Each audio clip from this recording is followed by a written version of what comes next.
Alright, uh, back again. I want to retouch the Ferguson case. I want to read from the Huffington Post, I believe, and it's a report on Charles Barkley's criticism and support for Ferguson Police Department. Uh, Charles Barkley voiced support for law enforcement and criticized the media following a grand jury's decision against indicting the then Officer Darren Wilson for the shooting of Michael Brown. He also slammed those who looted the Ferguson, Missouri region. Uh, the NBA legend made the remarks while speaking with radio host Mike Missanelli for Philadelphia's 97.5 The Fanatic last week after it was announced that a grand jury was not indicting Wilson for the August shooting of Mike Brown. Protests erupted across the nation, and Ferguson was rocked by looting and arson in response to the decision. Barkley, who said he still has to go through all of the documents, defended law enforcement, saying, quote, "I am not saying who's right or wrong. I'm just hearing the true story that came out of the grand jury investigation. We have to be really careful with the cops, man, because if it wasn't for the cops, we'd be living in the wild, wild west in our neighborhoods. I think we can pick out certain incidents that don't go our way and act like the cops are all bad. I hate when we do that. Think about it. Do you know how bad some of these neighborhoods would be if it wasn't for the cops?" He goes on to say, "I can't believe anything I hear on television anymore. That's why I don't like talking about race issues with the media, because they love this stuff. Controversy sells, unfortunately. It's just an awful situation. A young kid got killed. We shouldn't just jump to conclusions on cops. The media shouldn't do that. They don't jump to conclusions when black people kill each other." Barkley also called looters scumbags and said the actions were pointless. Now let me stop there, because I've also said this because the problem is, let's say that Officer Darren Wilson murdered Michael Brown, and black people in Ferguson were seeking justice. You don't loot and burn down your innocent people's businesses. They had nothing to do with the cop.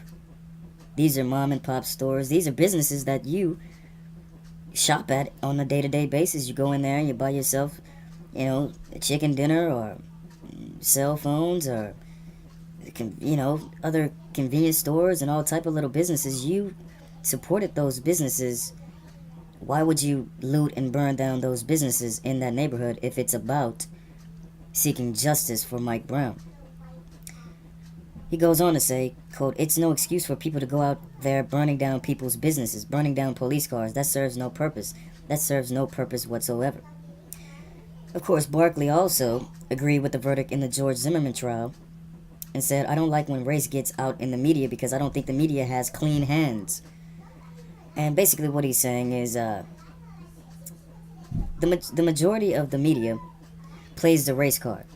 That's what sells. That's what, that gives them something to talk about. You could spend hours and hours and hours debating the topic of race, but actually with no real solutions, because all it is just the stereotypical pointing the finger at the other race with no real solutions. And as long as their ratings go up, as long as they can contribute to the race problem in society, then they will continue to do so.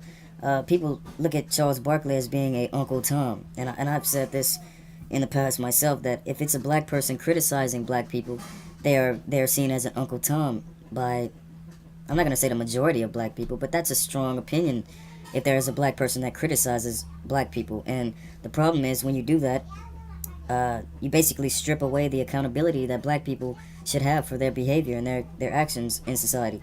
Sean Hamface Hannity, Fox News, Bill O'Reilly, all of these guys ask one question that most black guests do not focus on, and that question is, there are so many deaths in Chicago, and I never hear you guys talking about that issue. And it only seems that you focus on what you can gain attention from. I mean, because saying that a black person has been shot by another black person, there's not really a story there. And you can say that about the media as well. But as far as he's talking about the black civil rights leaders, the black activists, he's saying, well, why aren't we bringing this to the national forefront about being a concern for just human beings? There is no color.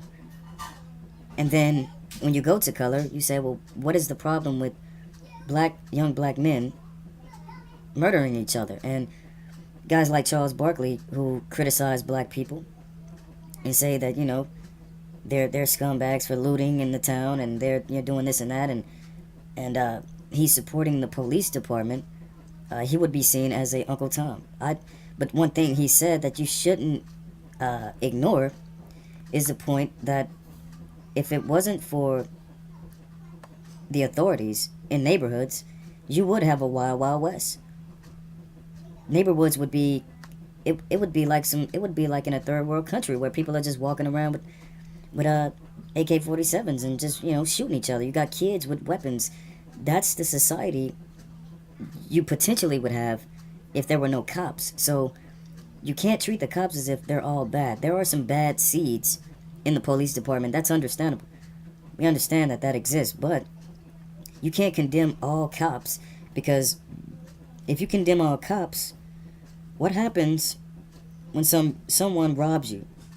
What happens when someone breaks into your home and steals all your valuables? What happens when someone murders one of your relatives, one of your friends? Now, I guess from a criminal perspective, you would say, well, I'll just take it upon myself to carry out the revenge against those individuals who caused me or close ones harm. And maybe that's what's happening in the lower income environments, where you don't trust the cops, so you take it upon yourself to seek justice against an individual or a group of individuals who have caused you harm. And when you do encounter a cop, it's usually you having problems with the cop, when the cop's job is to protect you as a citizen. So this is also about how black people in that dynamic see themselves in the country. Because if you see yourself as a U.S. citizen, then you would appreciate the element of protection that is enforced into neighborhoods to protect you as a citizen.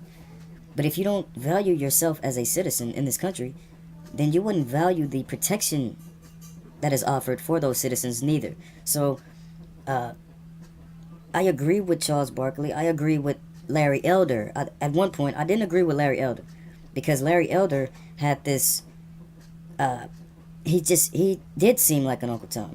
During the Trayvon Martin case, he was supporting the jury's decision. He was criticizing Rachel Gentile on Piers Morgan and saying, I wouldn't dare have her as an employee of mine or something. And Piers Morgan says, you think she's stupid or something? And Larry Elder kind of ducked around that answer. And I think that was very offensive. But what he stated, I think what he was trying to say is the educational system for black people, due to a lot of us dropping out of school, and due to the lack of vocabulary, our inability to speak properly, this person is sent to testify, and she did have a speech problem, but it was more about he felt that her education was a problem, as opposed to not necessarily insulting her, because he's not the only person that said that about Rachel Gentile. Me, when I first was talking about it, I said that does not matter. And Chris Matthews on MSNBC, I believe, Chris Matthews or another person said, well, I understood what she was saying. That was not that important. She spoke well enough to understand, to describe her side of the story. But I think what he was saying in general is black people have a slew of problems, and that's one of our problems, is the educational system and the Trayvon Martin image of being this angel.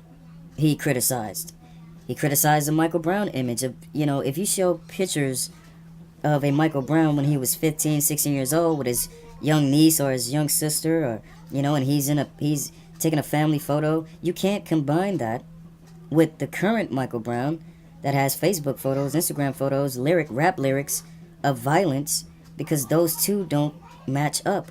And he's basically saying the image, the condition of black people as a whole needs to change. And then once we work on that, then of course you may see a decrease in stereotyping, a decrease in racial profiling, and also, even to the racism, a decrease in malicious racism toward them. Because I tend to think there are two types of racism. You have the underground isolated. I don't really care to communicate with these type of people, racist. And then you have the malicious racism that intends to do harm to the opposite race or races that they so proclaim to hate. So we can't go around claiming that a black person is a Uncle Tom because they sided with the police department in this case. Because what happens is you separate yourself from authority, meaning you don't respect the authority anymore. So when you don't respect authority, keep in mind, I don't want you to think that I'm saying, well, they gotta respect you, they're there to protect you. This is the mindset of a lot of young black people, is they don't respect authority. And what happens is when you treat a police officer a certain way, you do know that is a slap in the face to someone there that is to protect you, to protect your life. So if you slap them in the face by insulting them and calling them these names and not respecting their job, their duty to protect the society, protect citizens, of course they would take offense to that, and maybe they would be more aggressive with you. And we have to keep these things in mind, because it would be like a doctor, and someone insults a doctor and says, fuck you, fuck a doctor. A doctor could take offense to that because they, in their line of work, they have perhaps saved many lives. They're in the business of saving lives. And to hear someone say, fuck you, doctor, that's highly offensive. So this is not about siding with the police, going against black people as a black person. This is about understanding that there are bad seeds in the police department, but there are also bad seeds in the black community.